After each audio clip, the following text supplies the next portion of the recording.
করতেছে আর বলতেছে রাজ্যের অর্ধেক আছে, এই রাজ্যের অর্ধেকও আমি তোমারে দিয়ে দিলাম, টোটাল রাজ্যটা দিয়ে দিলাম, তবুও তুমি আমার বন্ধুর নাম শোনাও। আল্লাহ কারীম বলে ডাক দেওয়ার সঙ্গে সঙ্গে চিৎকার মেরে বেহুশ হয়ে জমিনের মধ্যে পড়িয়া যায়।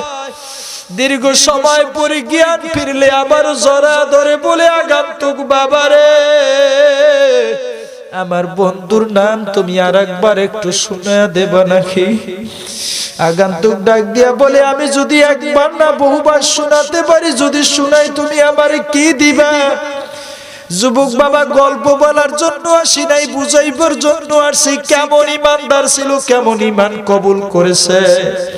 আমার মাওলা নিজে বয়ান করে আসল মুমিনের পরিচয়। আমার মাওলার পরিচয় পাওয়ার পরে আর কিছু মুমিনের কাছে ভালো লাগবে না। জোরে কন্যা সুবহানাল্লাহ।